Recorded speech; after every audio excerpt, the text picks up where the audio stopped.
Hey folks, Jonathan here, back playing with the bike, and I'm not sure what I'm going to do today on it, if I get much time, but I do want to touch on a couple of things. Had a few questions and comments about stuff. One of them was about the gas tanks, how I was going to fill the other side. Now there's two ways of doing this. Of course, we've got to run a line between the two down low to connect them. I was also going to run a line up high, but I don't want to drill through the frame, and I don't want, I thought about two copper fittings and a copper tube connecting them together, and that would vent this side so it would fill, because if not, you're going to have air trapped in there and it's not going to want to fill. But what I've decided to do is I did order another cap. I like the looks of that cap. I just think it would look better with one on each side, and we'll do that. And if people can think that's an oil tank and that's a fuel tank if they want, or however they want to do it, don't matter. So that's the plan with that. And let me see, I wanted to touch on the sprocket. I've had some people that had said, why don't I weld the sprocket up and re-drill it for the Harley hub, hub pattern. And that really wouldn't be an issue. That could be done quick. I could throw it on the indexer and drill through it. My issue is I don't know if this is the sprocket I'm going to keep. I don't know this size. So what I wanted to do was drill the hub out to fit the sprocket. I can't buy a Harley sprocket that has a 428 chain that would bolt to that hub. But if I drill the hub out and bolt this sprocket to it, which is a Suzuki, it's no problem to get another Suzuki sprocket of a different tooth count to change my speed. So what I'm trying to do is change the hub and not the sprocket. So we're going to leave the sprocket the same. As of right now, the center hole's the same size, the bolt pattern will be the same size. It'll just be an off-the-shelf swap over. I don't think there's any issues of wearing out any sprockets on this bike. It's more of an issue of getting my gear ratio the way I want it. As it is now, it's going to be geared pretty low. So we'll keep on that. And let me see, we still don't have a magneto. That was, I'm still kind of upset over that situation, but hopefully that'll come through. If anybody has a Lucas M01 or a Lucas E3 dynamo or generator, I'd be interested in buying either one or both. They go together, believe it or not. One fits in the other, and that's why I want that system. I've got my mind set on that, and that's what I want, so that's what I'm going to get. Of course, the air compressor comes on. Alright, I picked up a caliper.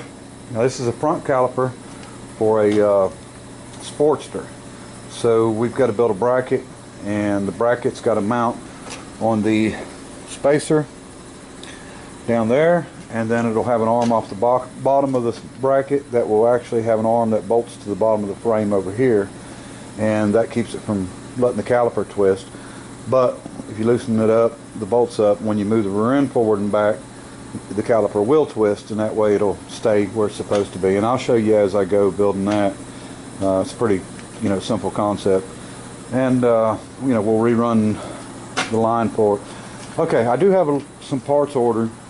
I'm trying to build as much as I can, but some things I'm not going to take the time to build.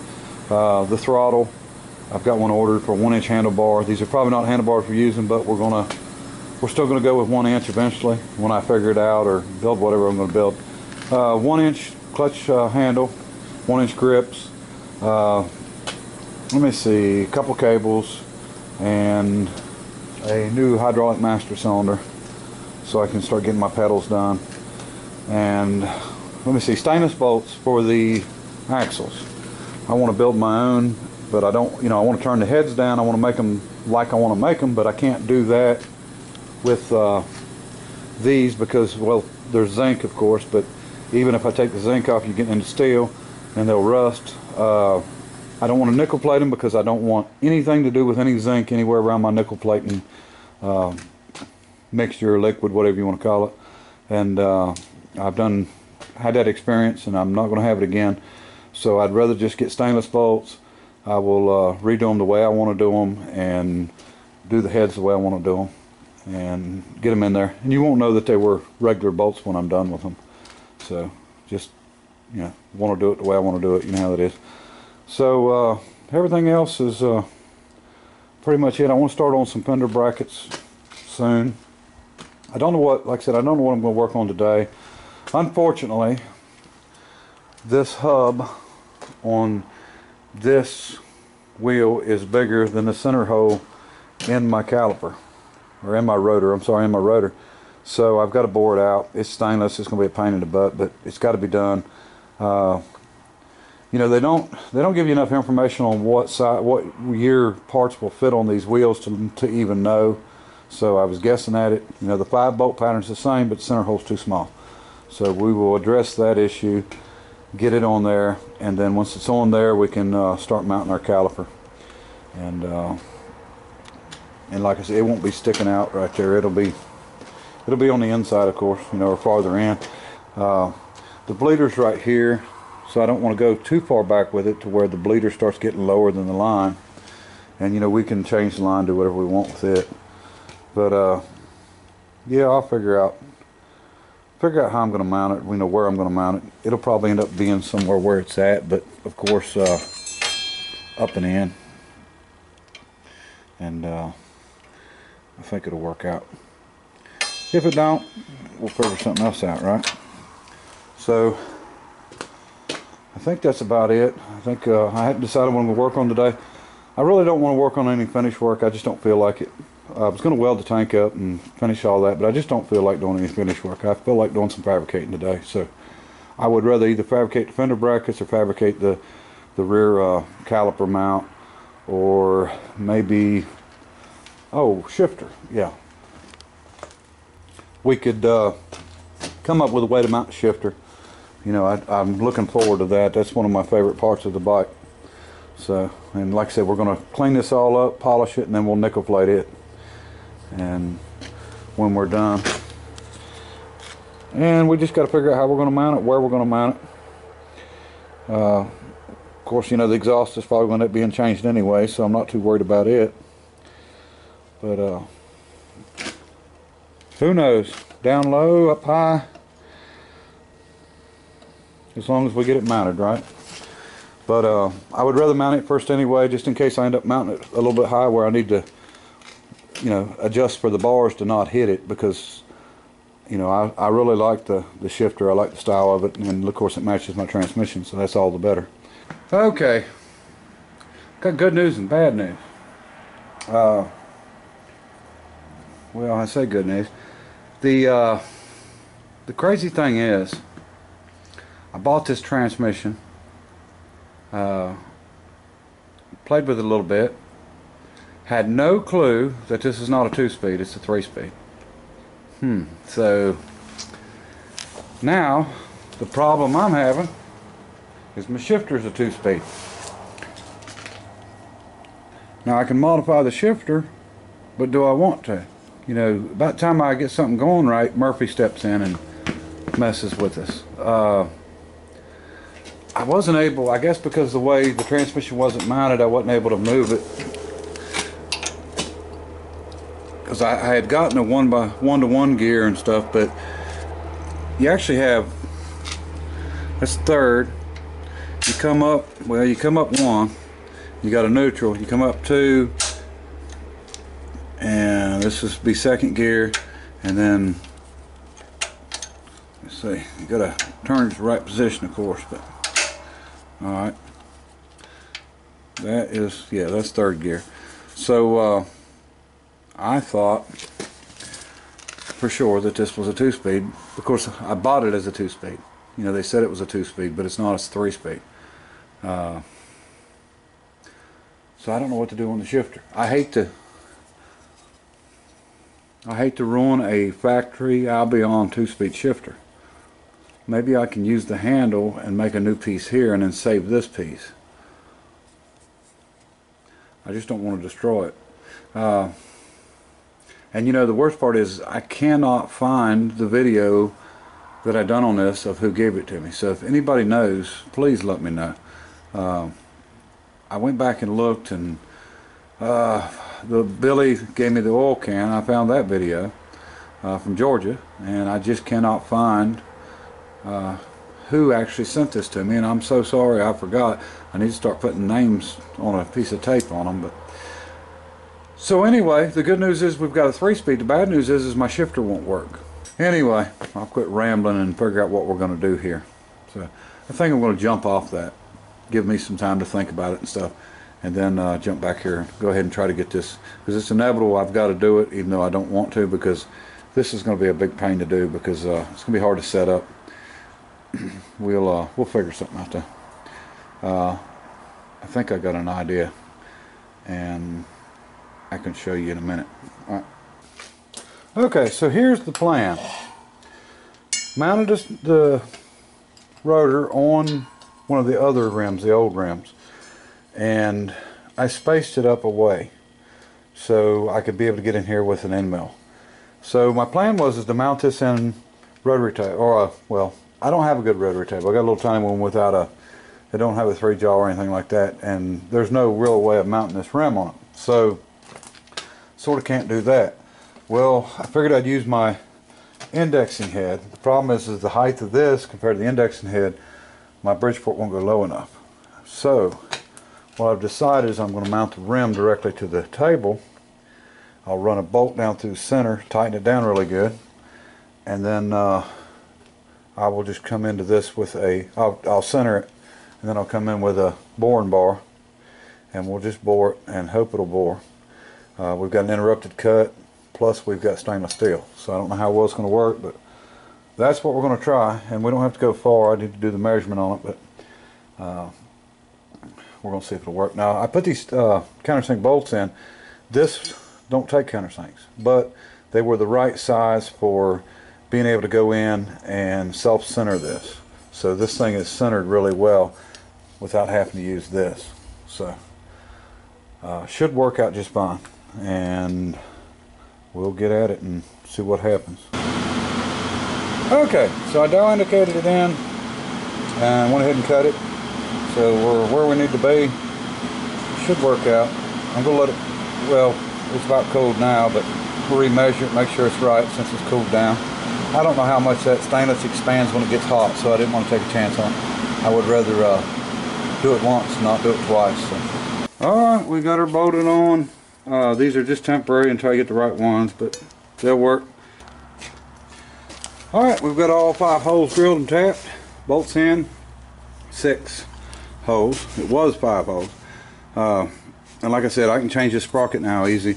I think I'm going to go ahead and pull this back off and clean it up. Get all that sticker off of it and stuff. And if I don't like it after I get it off, I can always put it back on and make it look like it's old again. Alright, I'm just not happy with all that shininess, so I think I'm going to go back to the old stuff with the sticker. Alright. Well, I didn't like it, so I put it back on there and put the sticker back on. Looks better now. Alright, just joking. Got it on. Now we got to make a spacer to space it out some. And all we're going to do is bring this sprocket out to about the edge of my bushing that I made, and that should be perfect for lining the chain up. I could fudge a little bit on my spacers on each side of the wheel, but I wanted to leave it exact center. So just so everybody knows, you can see I got that paint off and then I polished this some. There's still little tiny lines in it. There's no way that I could even plate this in the condition it's in. So it's got to be polished way better than what you see here before I can even nickel plate it, you know, if I want it to come out right. So, you know, this is going to have quite a bit more polishing done to it. I just cleaned all the whatever that was they had on it, powder coat or whatever, and then I went through and I polished it some, but I just didn't polish it very much. But you know, the however you make it look before you nickel plate it is what it's going to look like after nickel plated, or even after chrome plated. You know, surface wise, if there's any imperfections in it, any lines in it, you know, just like our size here where it says 47 tooth 428 chain, that's going to come through. You'll be able to see that. It's, you know, it's not going to fill it in and smooth it out. It just don't work like that. Okay, I found something to make a spacer out of. This is actually an old rotor, and I used to use these on tractors for tractor pulling And I don't even know what this is, Suzuki, something like that. But anyway, we're going to cut the center of it out because this is it's almost 3/8 thick, so we'll have to, you know, machine the surface. But first we're going to cut it out, and then we'll clean up the outside, the diameter we want, and then I'm going to swap the jaws in the chuck and chuck it on the outside, and then we'll get the inside where we need it. Now the holes don't quite line up to the right spacing, 6 holes. I may either take the end mill and slot them just a little bit, or I can just re-drill another pattern around it. But it's the only thing I could find that was quick and easy to make a, you know, something that's going to be, what, 4 inches round or close to it. So, alright, I'll get at it.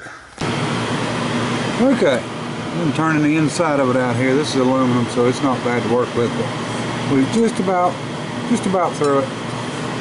And I'll show you what it looks like when I get it off there. Okay, so we've got it off.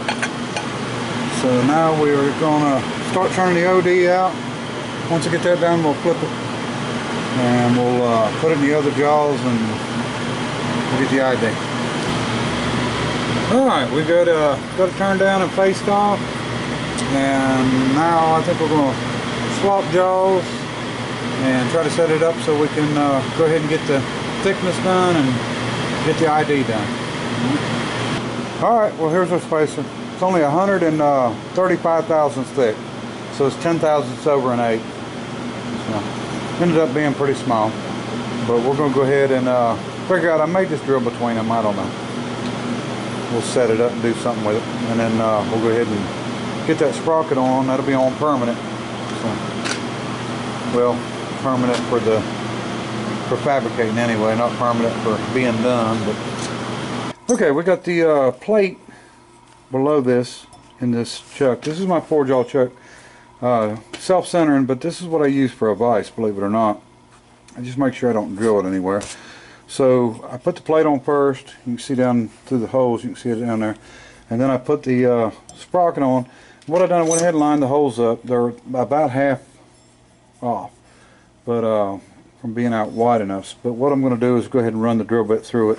I got to make sure I can only do 3 of them, or 4 of them. I can do 4 of them, and then I'll have to, I'll stick a bolt down each one of them, and then I'll turn it and we'll get the other ones.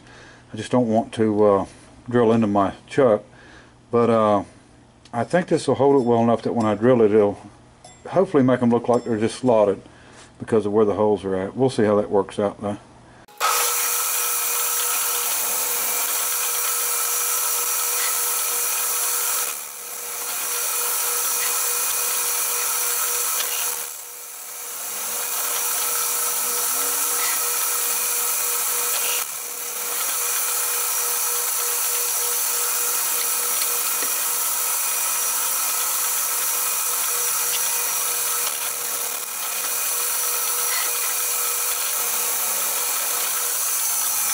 Alright, that should work. That chuck is heavy enough that it works really good to hold stuff. And I'll show you something else you can do with it since it's 4-jaw. Okay, this is just an example, but this is just a regular washer. You can actually, as you can see, it's got an opening there.